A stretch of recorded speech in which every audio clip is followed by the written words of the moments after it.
Hello students, welcome back. Now I will teach you micro teaching, सूक्ष्म शिक्षण. Okay, let's start. सूक्ष्म शिक्षण जिसको हम इंग्लिश में माइक्रो टीचिंग कहते हैं.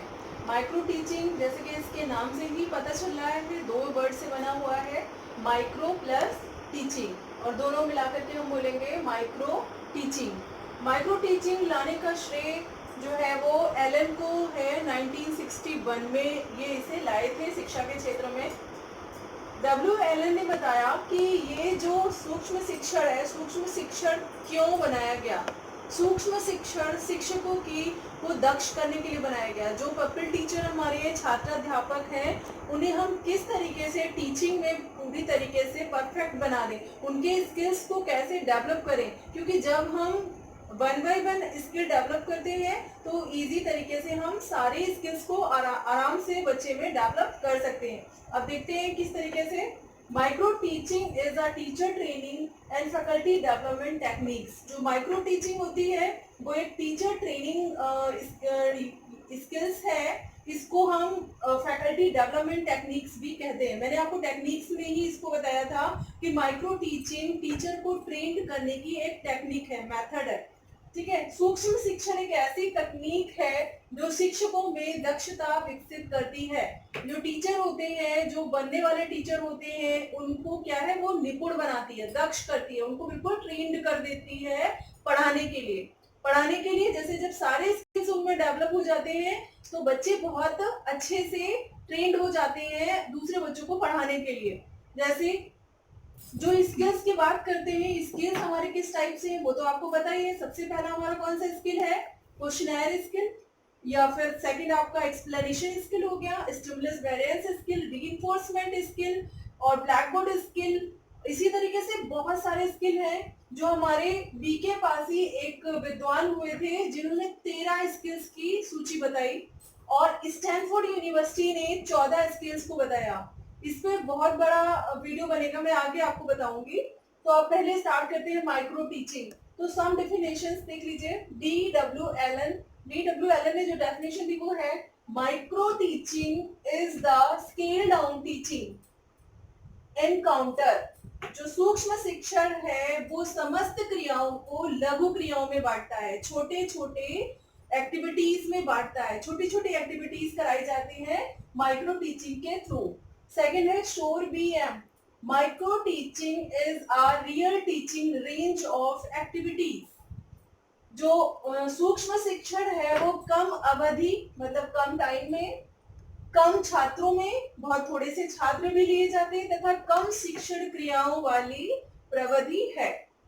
इसमें एक ही स्किल पर काम किया जाता है. एक शिक्षण करने के लिए, एक कौशल डेवलप करने के लिए, एक ही कौशल को विकसित करने के लिए एक छोटी सी पाठ्य योजना बनाने के लिए छोटा सा कंसेप्ट लिया जाता है. जैसे अगर हमें एक लेसन प्लान बनाना है, मान लीजिए इंट्रोडक्टरी स्किल पर बनाना है, तो हम छोटा सा टॉपिक लेंगे.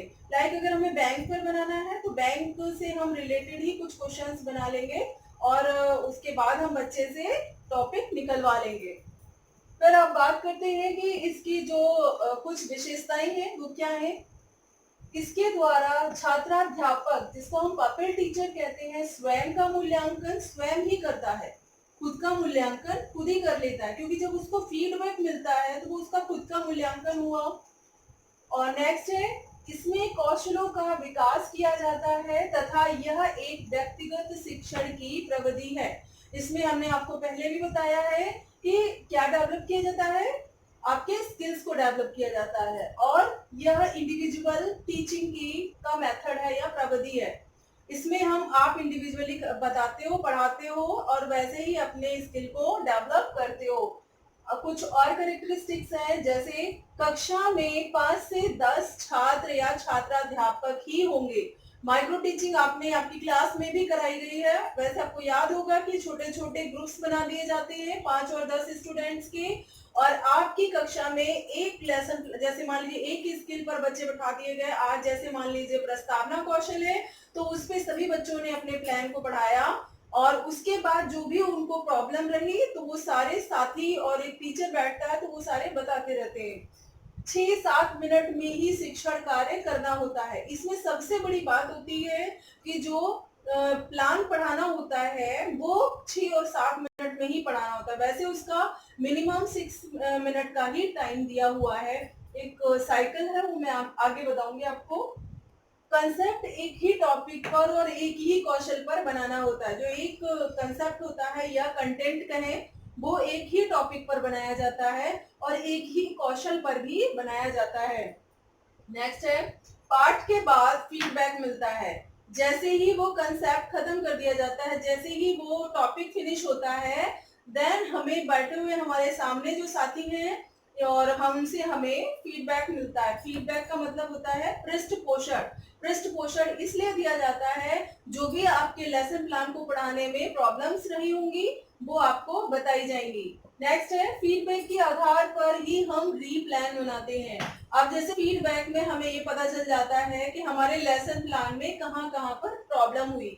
जब प्रॉब्लम होती है तो हम उसको रीप्लान बनाते हैं, दोबारा से प्लान का निर्माण करते हैं। फिर कमियों को पूरा करके शिक्षण करते हैं। जो भी हमारी कमी रह जाती है फिर हम उन्हें पूरा करते हैं और फिर हम टीचिंग करते हैं दोबारा से। फिर पुनः पृष्ठपोषण मिलता है, दोबारा रीफीडबैक मिलता है। रीफीडबैक मिलने के बाद हमें एक बार में एक ही कौशल पर ध्यान दिया जाता है। अब जब फीडबैक मिलता है तो पहले से बेटर फीडबैक मिलेगा, क्योंकि जो कमियां थी वो तो आपने दूर कर ली। अब आपको बेटर फीडबैक मिलता है और हमने आपको पहले भी बताया है कि एक बार में एक ही कौशल पर ध्यान दिया जाता है। बेसिकली हम आपको बता दें कि जो माइक्रो टीचिंग होती है वो एक ही चीज के लिए आपको जरूरी होती है, अपने स्किल्स को डेवलप करने के लिए। आगे कंटिन्यू रहेगा, अभी हम इसका साइकिल आपको बताएंगे जिससे आपको और कंसेप्ट क्लियर हो जाएगा। This is micro teaching cycle. ये एक साइकिल बनाया है मैंने, माइक्रो टीचिंग का है। इसको ध्यान से देखिए। सबसे पहले इसमें आता है, कोई भी हमने टॉपिक ले लिया, कोई भी एक कंटेंट लिया, उसमें क्या है, सबसे पहले हमने प्लानिंग की, योजना बनाई जिसकी टॉपिक पर हमको एक्सप्लेन करना है। फिर हमने उसे क्लास में टीच किया। टीच करना मतलब शिक्षण करना, शिक्षण किया। फिर हमको क्या मिला, कक्षा में फीडबैक मिला। फीडबैक मतलब पृष्ठपोषण मिला जो हमारे पब्लिक टीचर्स ने हमें दिया। फिर अगर उसमें कोई प्रॉब्लम रह गई, अगर कोई कमियां रह गई किसी भी उस टॉपिक में जो भी हम पढ़ा रहे थे, तो हमने रीप्लान बनाया, दोबारा हमने रीप्लानिंग की।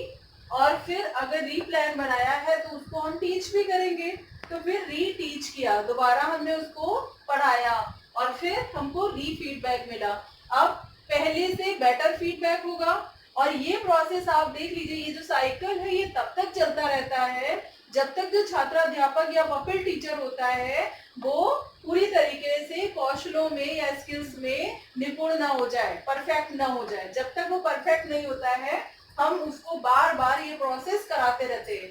अगर एक बार में नहीं कर पाया तो बच्चा 2 बार में करेगा, 2 बार में नहीं कर पाया तो 3 बार में करेगा। जितनी बार वो जाता है सामने अपने स्किल को डेवलप करने के लिए, उतनी बार वो दक्ष हो जाता है, निपुण हो जाता है, परफेक्ट हो जाता है। ये देखिए, आप मैंने इसका टाइम का सेशन बनाया है।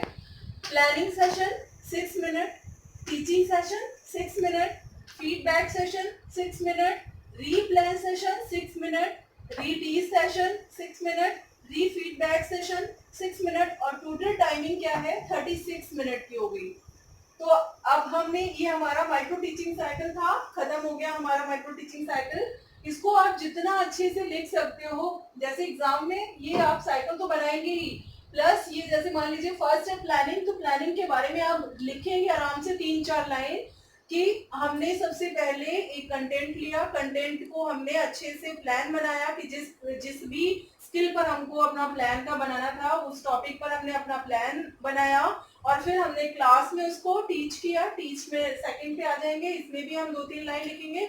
इसी तरीके से सारी चीजों पर हम लिखेंगे और फिर उसके बाद हम ये टाइम का डिस्क्राइब कर देंगे। ये तो थी आपकी सूक्ष्म शिक्षण माइक्रो टीचिंग। अब आगे स्किल्स की बात करेंगे और इसमें अगर आपको कोई प्रॉब्लम हो तो आप मेरे से डिस्कस कर सकते हैं। अभी एक ये तो माइक्रो टीचिंग हो गई और एक होता है ग्रुप टीचिंग। समूह शिक्षण, जो मैं इसके आगे आपको बताऊंगी। और तब तक के लिए कंटिन्यू